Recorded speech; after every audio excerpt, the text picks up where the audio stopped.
theatre, film, TV and more. Suzy Rong reviews it all on Joy Drive. Good afternoon, Suzy Rong. Good afternoon, Warren. All of us at the Joy Drive family know you as a chirpy, shiny, happy person. My question is, were you ever an angry, angsty young man? I wasn't an angry young man, but in terms of angst, I was a very nervous and, very timid young man. I think I didn't have a lot of confidence, and so I tended to withdraw and hide myself from people. I suppose, like a lot of us, hide my true self. So I wasn't an angry young man. I was scared. I was projecting someone else. I was trying to project a front that wasn't me. So no, I wasn't angry, but very, very timid. So the fear was sort of turned inward. It was turned inward. I was, because I was, I was a nerd. I wasn't good at sport.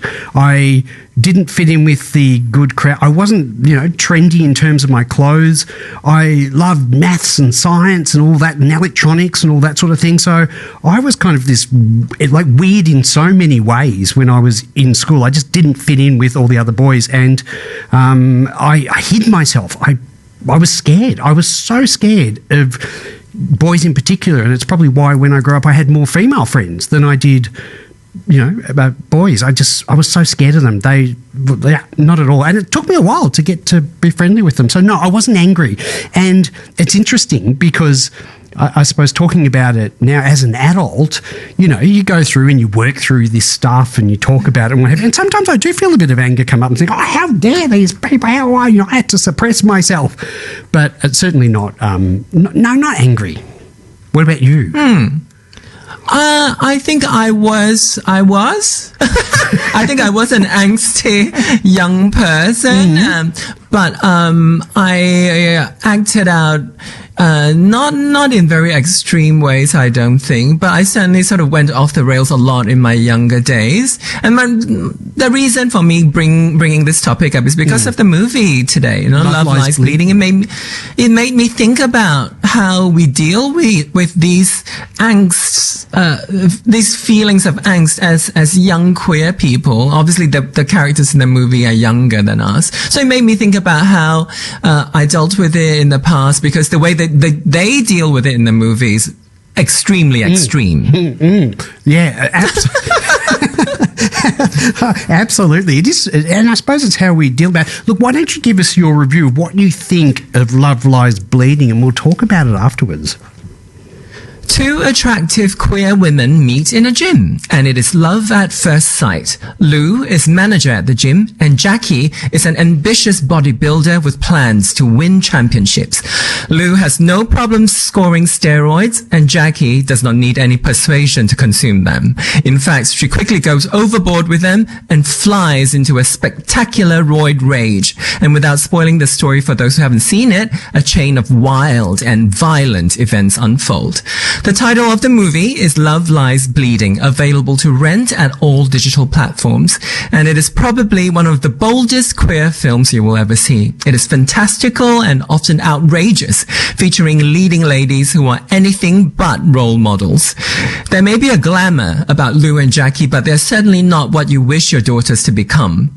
They are, however, extremely sexy outlaws, and it is very telling of our times, of how far we've progressed as a community to finally be able to create fictitious characters who are LGBTQIA+, and who are also deeply flawed.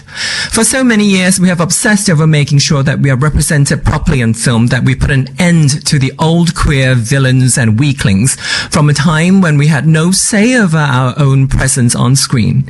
In the absence of any positive portrayals, of course, we insisted that these bad images be removed, that we wanted to be seen as normal and good so that we can become better accepted by straight society.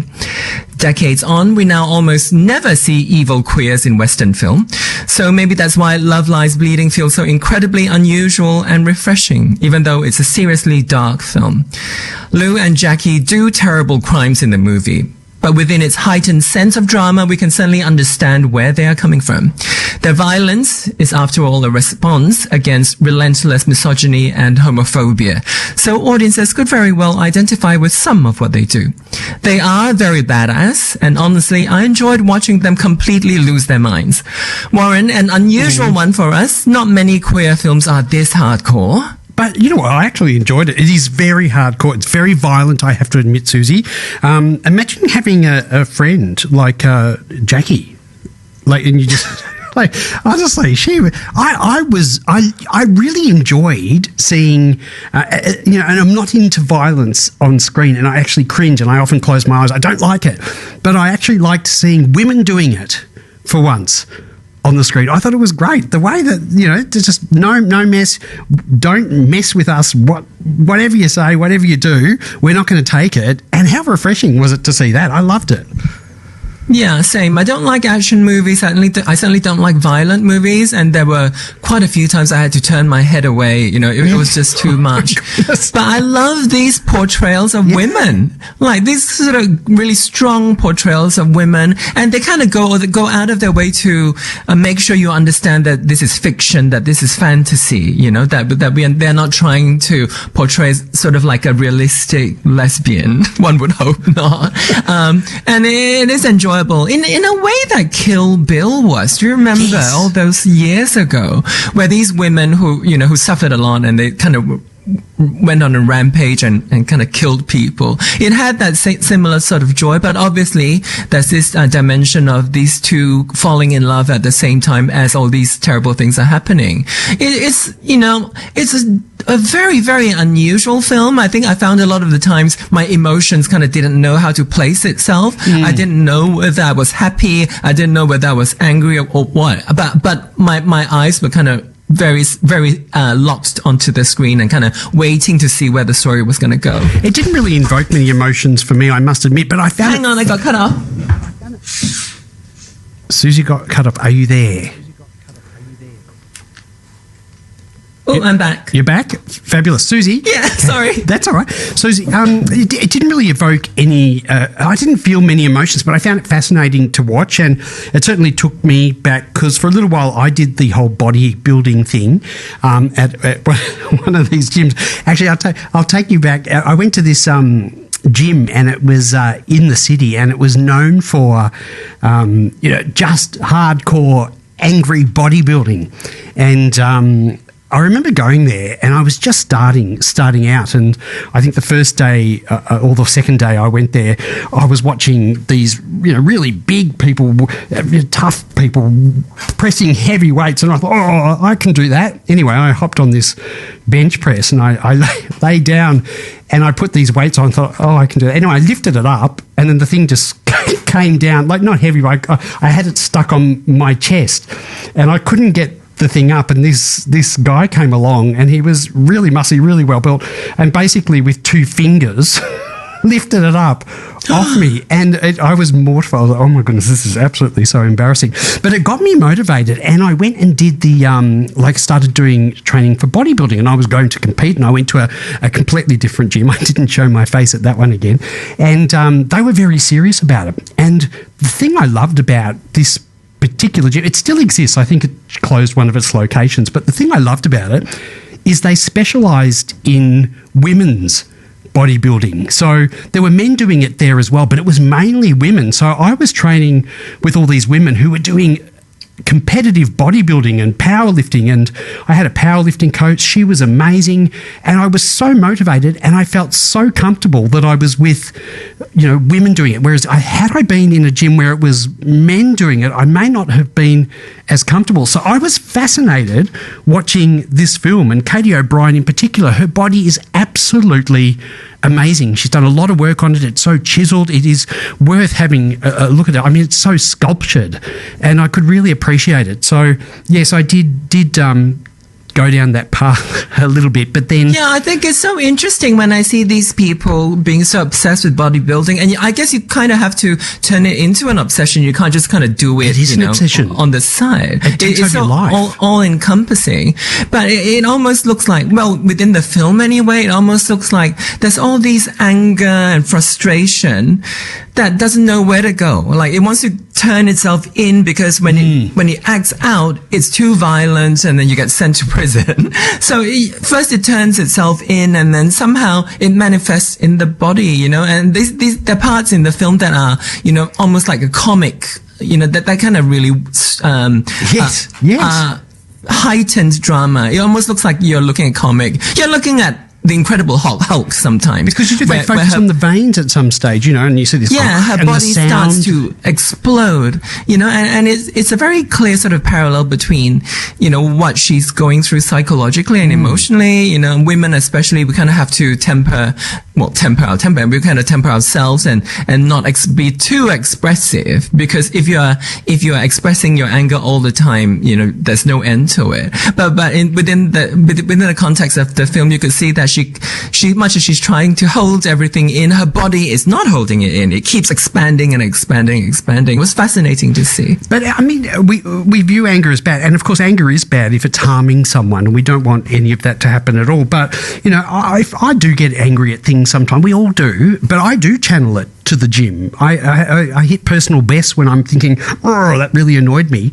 And I suppose it's how we utilize it, how we harness it, rather than it being nasty or hurting someone. We can use it as an energy source, and that's what they do in the film. And we can use it to do good things, to develop ourselves and to make change, and not necessarily hurt someone. Unfortunately, that probably goes on a little bit too much and too violently in the film. But one of the other things, of course, that they do touch on is, and I'm assuming, I don't know what the vials are, but I'm assuming it's the use of some sort of anabolic steroid or something like that, which we know is illegal. And something that I've noticed, Suzy, in particular, when I'm at the gym, is a lot of young kids come up and they say, hey, are you on the gear? And I'm like, no, I'm not. I never have, and I never will be. I don't want to take that sort of thing.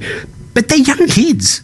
They're young kids. I'm sure they're, 18, 19, early 20s. And the number of people that want to do it is scary. It really is scary. And I'm just wondering where the drive is to get this massive body so quickly and so young.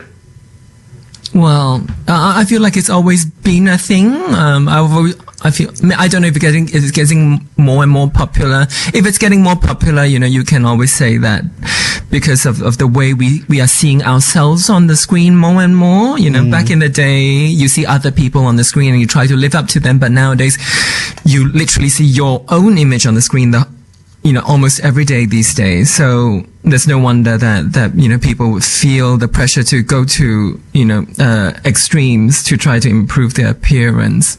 I don't know. Are these things necessarily bad? Like my impression obviously is that you want to avoid it if you can, but is there a way that people do it with medical supervision? I don't know. I have no idea about it, but I don't think there is. Maybe there's a medical reason for it, and we here at Joy Drive, we would encourage you to seek professional medical advice before you consider anything like that. I don't know. I'm not an expert in it, but I wouldn't touch the stuff. But it just surprises me the number of young kids that want to do it just for the pressure of thinking that they're going to get these big muscles instantly and all of a sudden everything will be okay, because it takes a lot of work and you don't need it. Yeah, and the thing is, you can work very hard on your body and improve your appearance. And I think as older people, we might have experienced that. I certainly have experienced that. You reach the targets that you set for yourself, and then you find that, nothing else has changed. The world hasn't become better. I haven't become happier simply because I attained this thing that this thing that I've set for myself. So it's silly, really. But I guess it is all part of growing up and the things that you need to experience to get to a state of maturation. I will say one thing though, if anyone wants to do the bodybuilding training or what have you, it is the most disciplined thing that I think I've ever done in my life in terms of weighing everything, counting calories. Oh my goodness, tuna and rice, chicken breasts. It's like the food was so, well, when I did it a long time ago, it was very, very bland, but the discipline, the mental discipline, I've never known anything like it. You just tweak something a little bit and it changes you. It's amazing. And the salt, the water, everything is absolutely calculated. There's no way I'd do it now. I'd be exhausted even thinking about it. It's like, I'm glad that period's gone. Oh, that sounds terrible. But I hope that, sleep is part of the equation. I think that's important. Definitely is. Suzy, I enjoyed the movie. I would encourage people to see it. Love Lies Bleeding. Just have a look at Katie O'Brien. She's put a lot of effort into herself. We're seeing, Suzy, what are we going to watch next week?